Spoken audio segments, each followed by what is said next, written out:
Against? That's carried. Thank you very much indeed. Thank you.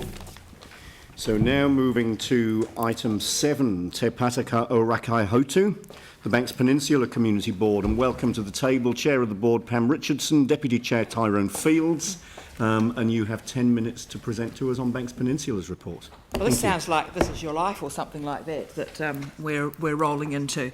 But I would just like to welcome Penelope Goldstone, our Governance Advisor, to the table today with us, and just note that we have actually got a number of new staff that are coming on board over the next few weeks, and we look forward to working with them.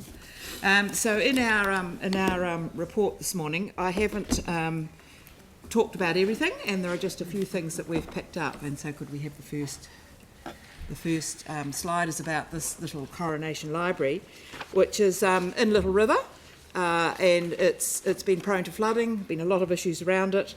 It's been unusable since the earthquakes. It's a magnificent brick building.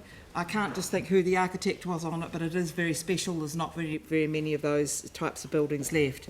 So we have looked at it has been through an expression of interest process for the building and its future use, and delightfully the community has, the Little River Wairere Community Trust has put their hand up and have said that, hey, look, they're very interested in it, and that is subject to the council facilitating or negotiating a community partnership agreement with between the council and that particular community group. Unfortunately, it is prone to flooding, and as part of the board's resolution, that we asked for staff investigate lifting the building above 1 metre above flood level, or the council staff asked for that. So we have asked for that to be looked at. Maybe it's very doubtful. Maybe it is something that we just have to put up with a flood, every 10 or 20 years, and do our very best to look after it. The cost of lifting it may be prohibitive, but it is a delightful building. It's in the Little River picnic ground area. If you're driving through Little River, it's a lovely spot. So the next one that we've pulled out is Ākaro Issues Working Party. Now this working party came as a result of a annual plan decision, and that we have got a working group that works to resolve a number of issues around Ākaro. It has been very successful. There have been some challenges around capacity to resolve those issues and some constraints, but overall it's been a very positive process.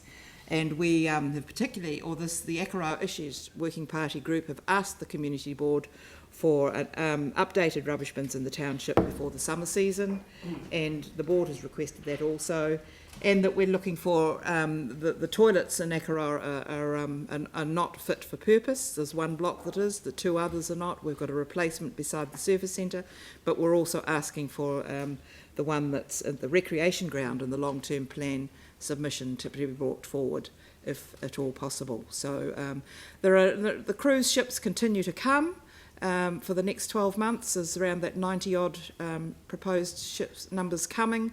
The community is not terribly happy about it. It's happening. We have to work with it and make sure that it works reasonably well, and we have an Ākaro cruise group that's working group that's working through the issues. That's council staff and the other agencies working together to resolve the issues. The next one is about our speed limit review, of which we have a Part A this morning that looks at the Ākaro and Bays and Little River area. This includes the Littleton area, which its speed limit review actually comes back to a small working group in the Littleton area. Did you want to say something about that at all? Oh, look, thanks Pam, and kia ora, Mr. Chair. Nice to see you there. Look, it's safety is paramount, but what it's really highlighted is the fact that the roads on the peninsula are windy. They're very tricky. They need a lot of work, and it's something that's going to have to be looked at in the future. Speed limits go down, but passing is the real difficulty. So that's something that would really love to council and NZTA to look at in the future.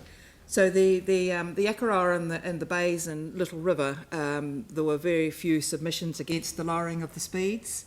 I do know that there's some grizzles behind the scenes about having to slow down for people, and I won't be so quick to work sort of thing. But I think we've all got to understand Banks Peninsula has not got the appropriate roads for speeding on, and that needs to be some work around maintenance. It was an issue, a common theme that came through.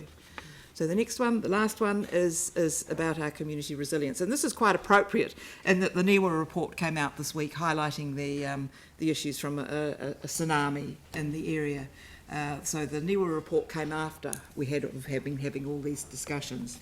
But we have, across the peninsula, have a number of different working groups addressing civil defence and emergency management. And in Akaroa, we have been unable to continue with a civil defence trained team because of the criteria that is required for trained staff and the number of staff that are required to man a centre. If we open something in Akaroa, we'd need a trained staff of 30 odd, and that's just not realistic for Akaroa. So we've come to a community resilience group for Akaroa, and we'll be working with the City Council staff to resolve that together. And across the peninsula, the wider Little River community, it's focusing on its community response and resilience plan. Littleton Harbour have a trained civil defence team as well, with a strong focus on community-driven emergency response planning. And this is all of them are supported by staff. But we hope to have everybody ready to take action if we have to evacuate quickly or whatever that may be.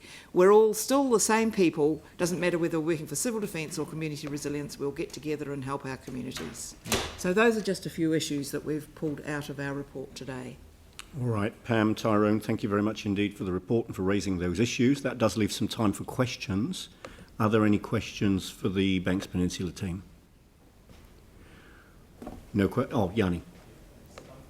Has the issues along the Akaroa Pier been resolved in terms of the previous issues that you've raised with us around the illegal structures?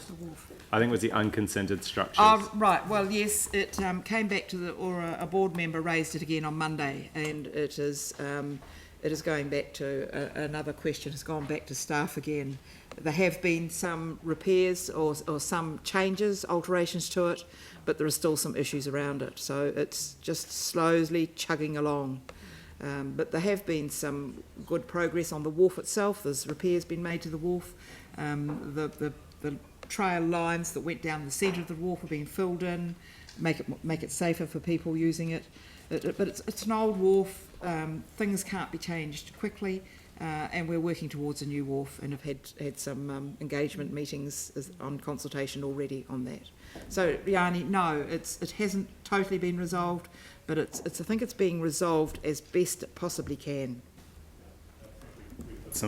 A very small increase on the cruise ship fees, so some additional funding hopefully coming for the maintenance. Yes. I mean, it's such a centre of the community, Yanni, that, I mean, you can't underestimate how much interest there is in the wharf and just how many little issues sort of surround it. So, you know, it really does need some focus. Thank you. Any further questions?